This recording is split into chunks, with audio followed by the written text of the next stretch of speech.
ঘোড়ার গাড়ি গ্রামের মধ্যে দৃশ্যটি দেখে অবাক হয়ে গেলাম।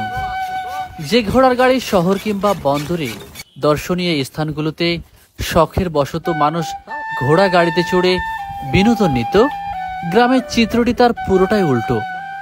এখানে ঘোড়াকে গরু কিংবা মহিষের মতো ব্যবহার করে চাষি জমি থেকে তার উৎপাদিত ফসল ঘরে তুলছেন।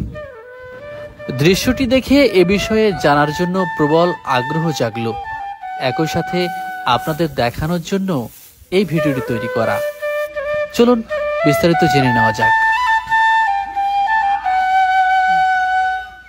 সুপ্রিয় দর্শক, আসসালামু আলাইকুম। ঘোড়ার গাড়ি আমরা বিভিন্ন পিকনিক স্পটে কিংবা যে সমস্ত ভ্রমণের যে জায়গাগুলো আছে সেগুলোতে আমরা ঘোড়ার গাড়ি দেখতে পাই, কিন্তু আজকে গ্রামের মধ্যে এই ঘোড়াকে অন্যরকম ভাবে ব্যবহার হতে দেখলাম। চলুন একটু দেখাই আপনাদের। ভাই আসসালামু আলাইকুম। কি নাম ভাই? আমিনুল ভাই। একটু ভাইকে দেখান।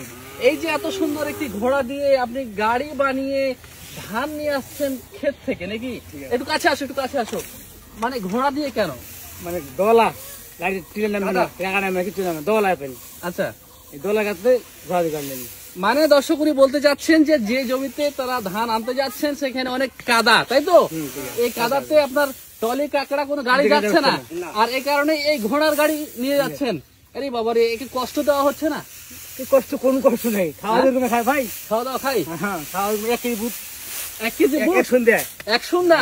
তার মানে দিনে 3 কেজি বুট লাগে। 3 কেজি বুট, 3 কেজি ব্যান, 3 কেজি মোটা গুড়া। মাশাআল্লাহ। দর্শক আরেকজন রয়েছেন, তার সঙ্গে একটু কথা বলার চেষ্টা করি। ওনার সঙ্গে একটু কথা বলি। দেখুন ভাই, কি নাম আপনার? মোহাম্মদ তরিকুল ইসলাম। ভাই কেমন আছেন? ভালো। এই যে অভিনব পদ্ধতিতে আপনি এটা করতেছেন, এটা দেখতেও ভালো লাগছে, আবার একটু জানতে ইচ্ছা করছে যে কবে থেকে এই প্ল্যানটা মাথায় আসলো? আসলে মনে করো যে আমি 10 বছর ধরে করি, ঘোড়া গাড়ি চালাই। এই ঘোড়ার গাড়ি 10 বছর ধরে চালান? এই ঘোড়াটা কি আপনার? এটা আপনারই? তার মানে আপনি জমির মালিক নাকি ভাই? আপনার ঘোড়ার মালিক 10 বছর ধরে এটা করেন। দর্শক দেখতেই পাচ্ছেন যে 10 বছর ধরে তিনি এই কাজটা করে থাকেন। এই ঘোড়া দিয়ে মূলত কি করেন আপনি? খড়ি তুলে বেড়াই, ধান দই, মনে করো যে মই দেয়, এটাই মনে করো যে আমার কাজের জিনিস। মানে কৃষি কাজ করেন আপনি? এই ঘোড়া দিয়ে কৃষি কাজ করেন।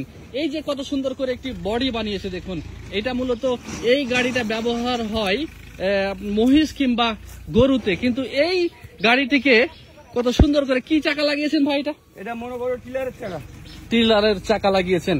টিলারের চাকা লাগিয়ে কত সুন্দর দম করে চলছে রাস্তায়, আপনারা দেখতেই পাচ্ছেন। ভাই, কেউ যদি আপনার কাছে এই গাড়িটা ভাড়া নিতে চায় তাহলে আপনার একটু ফোন নাম্বারটা বলবেন? জি, 013 তারপরে 2255 1925। আবার বলেন নাম্বারটা। 013 1925। এই নাম্বারে যোগাযোগ করলে যে কোনো জায়গা থেকে, আমাদের উপজেলা থেকে অন্তত আপনার এই সার্ভিসটা পাবে, তাই তো নাকি? ভাই, এই সার্ভিসটা আসলে দেয় কেমন? মহিষ গরুর চেয়ে কি ভালো না? ভালো, ভালো। আমি তো দেখলাম যে হারে চলছে আপনার গাড়ি, তাতে মনে হচ্ছে যে আপনার ওই যে ম্যাচিং ফেল, কাকড়া টলি সেগুলো ফেল। কোথায় পুঁতে আছে? ঘোড়া দেখতে, ঘোড়া পুঁতে আছে, 1 হাত পুঁতে আছে। মানে 1 হাত পুঁতে আছে, এই 1-1.5 হাত পুঁতে গেছে, তাছাড়া আসছে। কোনো সমস্যা নেই? কোনো সমস্যা নেই। কোনো সমস্যা। দর্শক, এক গাড়ি ভাড়া কয় টাকা নেন? এটা বিঘা আছে, 1000 টাকা বিঘা চুক্তি। 1 বিঘাতে 1000 টাকা। দর্শক, আপনারা চাইলেও এই সার্ভিসটি কিনে নিতে পারবেন। ভাই, আপনার নাম কি বললেন? মোহাম্মদ তরিকুল ইসলাম। তরিকুল ইসলাম ভাইয়ের কাছ থেকে এসে বাড়ি নিতে পারবেন। ভালো থাকবেন সবাই। আসসালামু আলাইকুম।